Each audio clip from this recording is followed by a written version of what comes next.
In this week's episode of The Haunted, we are going to explore ghost sightings at Norco College. I'm so kidding. Happy week, or happy Halloween week. We're in week 10 and I got a little festive. If we were actually meeting on campus, I would still dress up. I always dress up. Halloween's one of my favorite seasons, and not seasons, but holidays. And I love giving out candy and just having fun on Halloween. And I do like to tell ghost stories, but not for this class. Don't worry. I won't be doing it here. So let me take off my little hat. I hope you all have a safe Halloween. I hope you have some plans. Okay, so let me turn off this creepy music on Spotify. I always think about playing music like before I do a lecture, but I don't really know how to fit it in. And this was the only time that I could because of the occasion. All right. So last week we talked about the college exploration. You guys turned in the college exploration guides where you had to go in and explore either a UC if you're interested in transferring to the UCs, the CSUs. If you're interested in just an associates, then you did the one that is specifically for associates, or if you're interested in private colleges, you did that as well. I want to apologize for the PDF because apparently I couldn't fix the wrap part where you start typing things in. It wasn't wrapping. So I appreciate those that brought that to my attention and went ahead and took initiative and just added it in the email. So thank you for that. Last week's module had information about majors, general education patterns, articulation certificates, the RCCD, general education, CSU general education patterns, the UC IGETC general education patterns. And what I really wanted you to do with the homework assignment or the assignment that we turned in was to explore these colleges depending on your career goal, to get an idea of what the college looks like, what programs they offer, because it's not just about going straight into your career classes and that's it. No, there's so much more needed so you're a well-rounded, competitive student. And above all, it was just basic information. I always recommend that you sit down with a counselor at least once a semester so you have your student education plan and you can go for it on that path. Okay, so I'm going to start sharing my screen because this week I'm mostly going to do, instead of a lecture on a PowerPoint, I'm going to go through the modules because I think with the career plans, it will be a lot easier to navigate that way.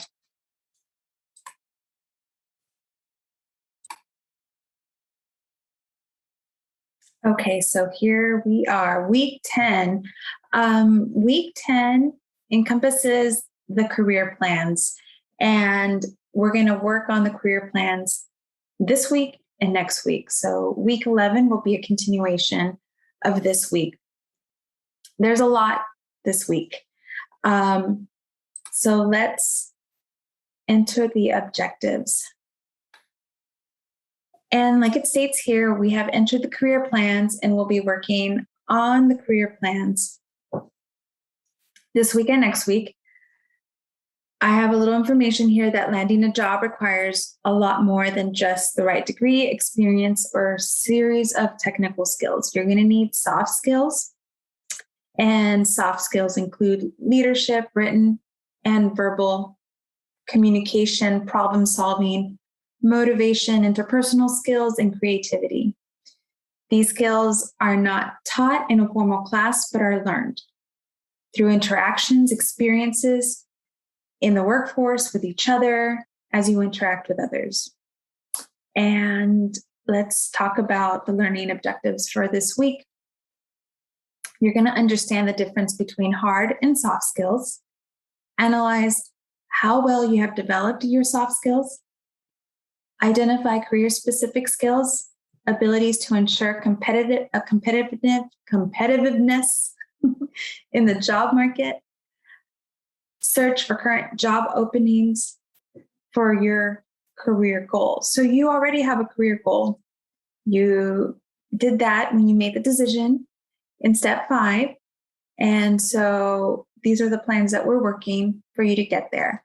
And you're not literally going to send your application in and apply for a job because obviously you're not ready yet, but we are going to work on finding a job description. You're going to learn how to make a resume targeted to a current live job opening for that career goal. And also you're going to learn how to make a LinkedIn account.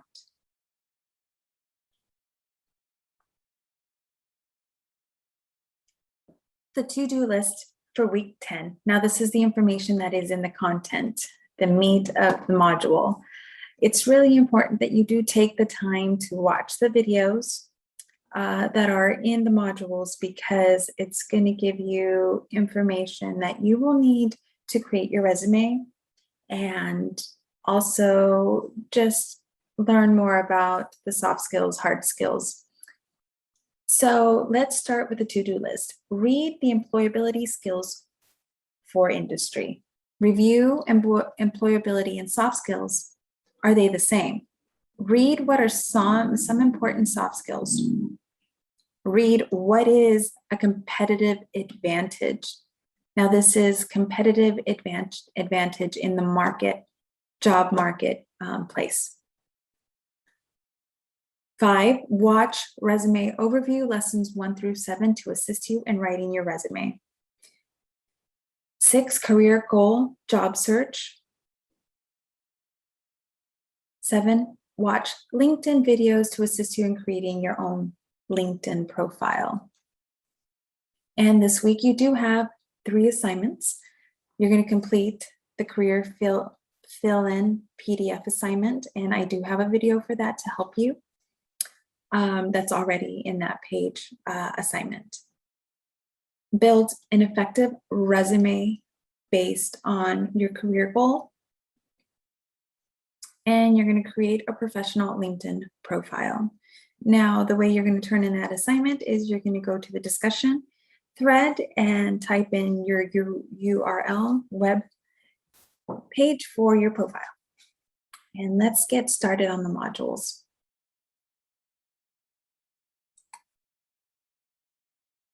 So the first one is employability skills for industry. Now, the employability skills are those basic skills necessary for getting and keeping and doing really well on a job. Many of today's workers have a resume full of hard skills to offer, college degrees and internships that have afforded them knowledge and newfound skills to add to their portfolio. But inexperience and greenness to the business world have left them with an apparent lack of soft skills. So here's some definitions. Hard skills. These are job-specific abilities such as typing, computer programming, accounting, research analysis. Those are examples of hard skills. Soft skills are more personal-driven abilities such as teamwork, communication, flexibility, and patience. While it is easy for an employer to train new employees in particular hard skills, it is much more difficult to train an employee in soft skills. The overeager nature and ready for business attitudes of millennials have come under fire in the past few years. This behavior could be attributed to the millennials' perception that hard skills are more important than soft skills in the business world.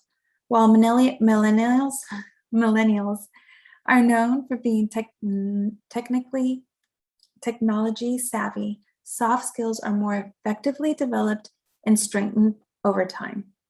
And here we have a study done by Bentley University that revealed that there was a clear disconnect between skills that business leaders and millennials deemed important. Business leaders felt integrity, 81%, professionalism, 75%, and positive attitude were the top 3 skills necessary to succeed in a workplace. And millennials disagreed. Only 63% ratings in integrity as important, 69 rated professionalism as essential, and 68% rated positive attitude as critical in a workplace. So definitely a big disconnect there. This week we will work on identifying those skills and have those skills that you may need to work on so you can have a well in industry jobs. The topics this week will address employability soft skills and what does this mean? And we're going to go to the next page.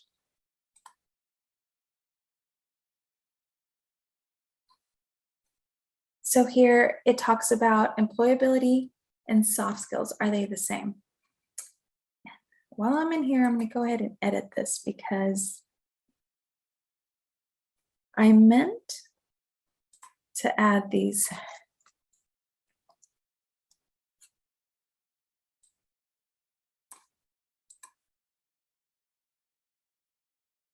Done.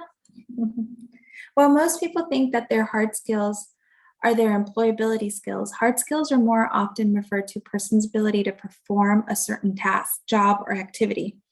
Employability skills, on the other hand, refer to a person's ability to apply their skills within an organization and adapt these skills to the overall mission of the company. This means that a person's hard skills are complemented by their soft skills. While there's a tug of war between the importance of soft skills versus hard skills in the workplace that goes on in either direction, the fact is both skills are essential to thrive in today's working world. To seamlessly integrate new hires into the workplace, there is a new push to focus on the soft skills deemed necessary to thrive in an organization. And here we have a list of employers. They value these skills because they seem easily to assimilate into a new workplace culture, work with a team member assertively and diplomatically, effectively process feedback, approach a supervisor for coaching and mentoring, develop transferable long career skills such as problem solving, communication, negotiation, and leadership. Additionally, these employees, which have great soft skills, are viewed as part of the team and willing to work within the culture of the group. And so this page emphasizes that soft skills are important too. And I wanted to make sure that I conveyed that to you in this class to make you a more competitive applicant when you're out there in the job market. And I did indicate here that while it is very important to have technical skills required for a position, it's really important, it is just as important to have soft skills, and employers are looking for that too. So on to the next.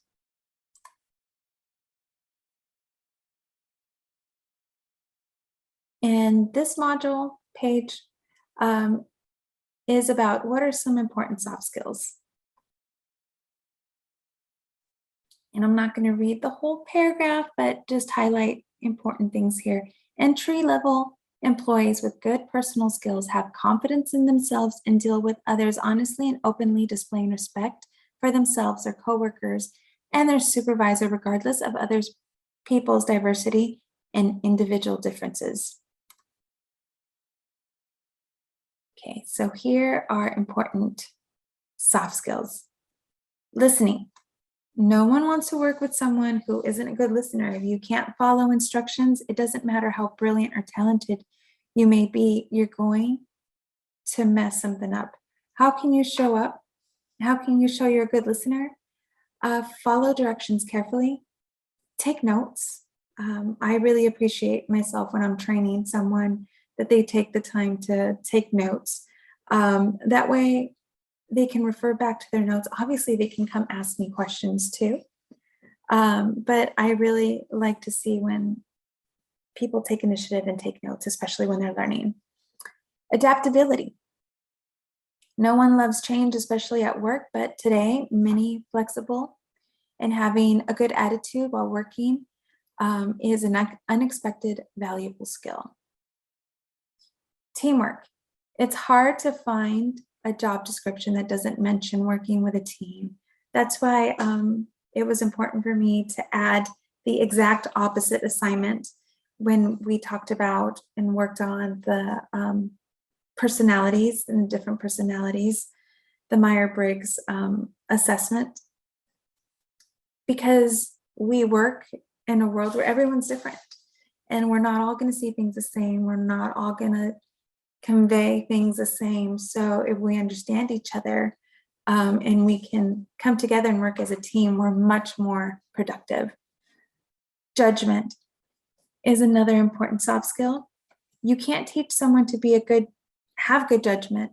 This is why social media sites to illustrate that you want to say and what not to say online could work in your favor.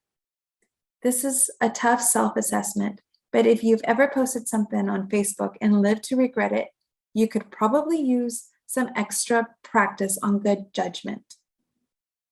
Think before you act. Integrity and work ethic. Your reputation is everything when it comes to getting a job. What do people say about you? Are you willing to work until the job is done? This is an important soft skill. Communication. This is probably the root of the soft skills. If you can communicate well, you are halfway there to many jobs because employers evaluate this from the start. How do you handle yourself on the phone? What does your application look like? Can you send a strong email message? The interviewer will know right away if you can communicate well by how you introduce yourself and how you address questions. You can practice by preparing what you will say in the interview. Think about ways you can communicate, and because this is an important skill, even for people seeking highly technical jobs. Positive demeanor. This is just another way to say nice to be around. If you're rude to the receptionist and don't hold the door for a person walking behind you, it's likely that you are not winning on the nice points. So try to keep a positive demeanor.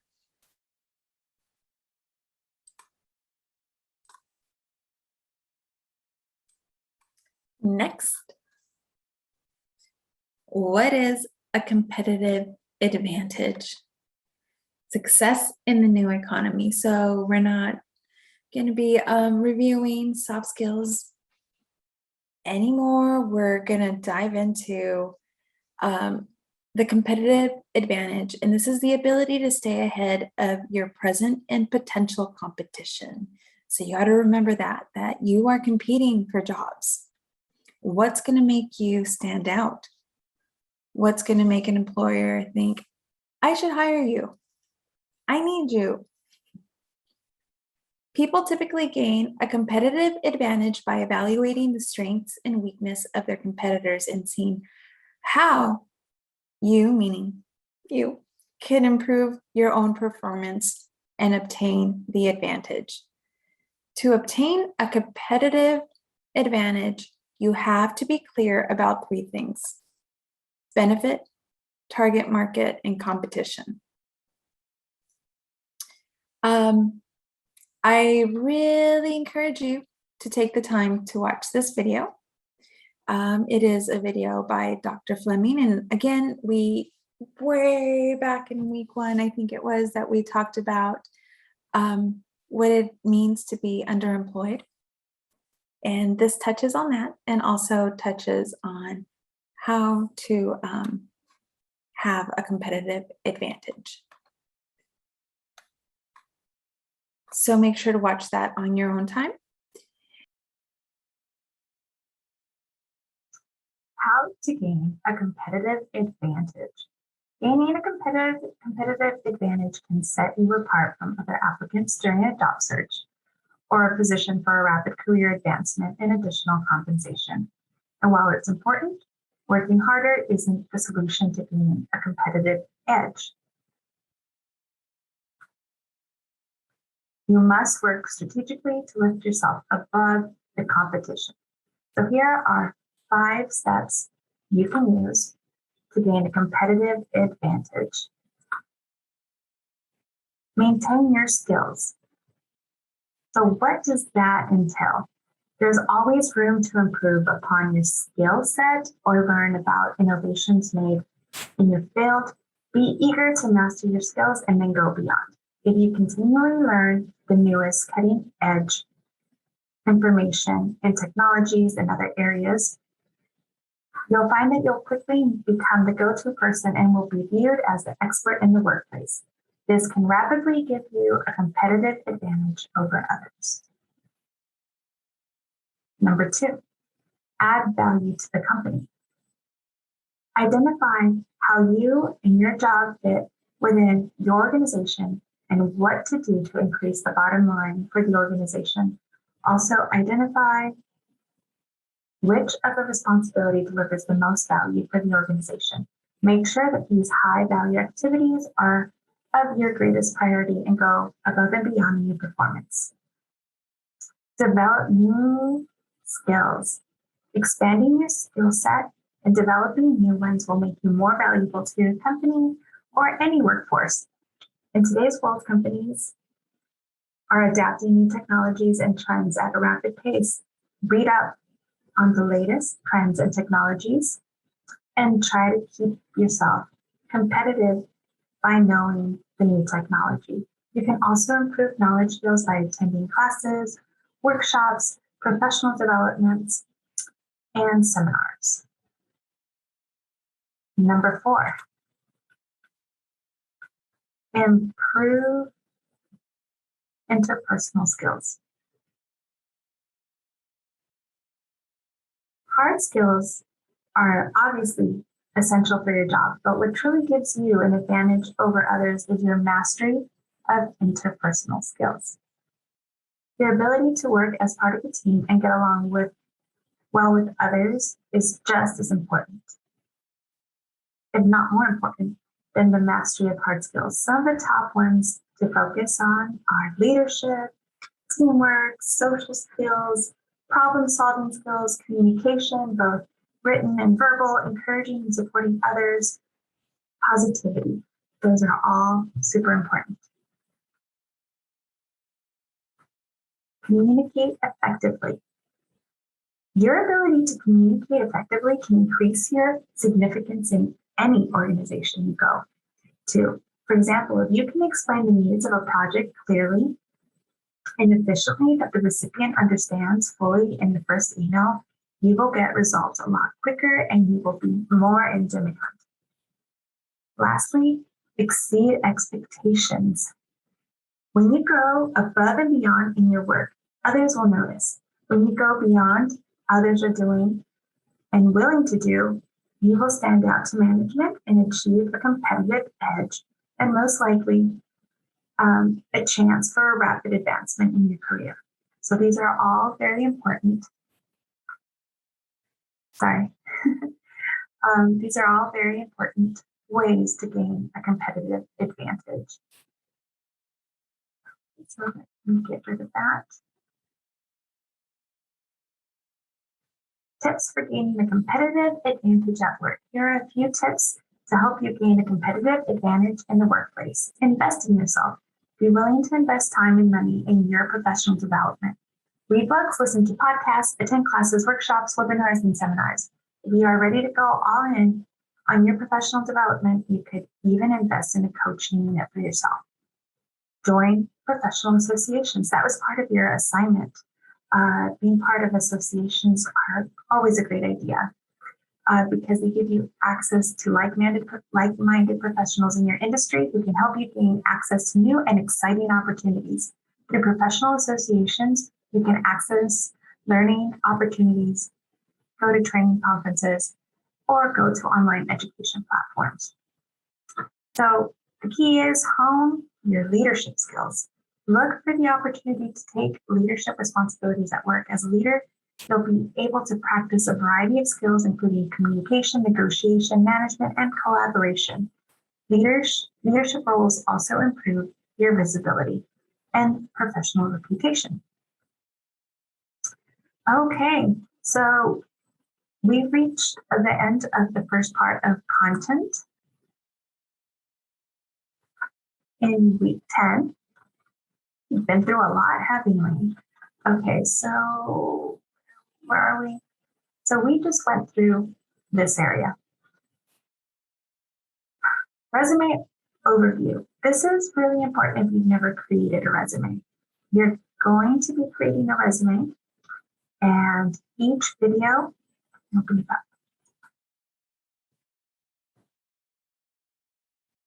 explains thoroughly what a resume is. This one specifically is for what a resume is. Resumes are what mostly every company, every industry uses as part of their application process. And to get started, the definition is a resume is a written document of work experience, education, and skills. Resumes are usually only 1 to 2 pages long. For your assignment, you're only going to have to do 1 page. And I already created the template, and we'll get to that module. And you have to give a short but detailed description of your job duties in the past and experiences. And I really encourage you to take the time to watch these videos. There's 7 of them.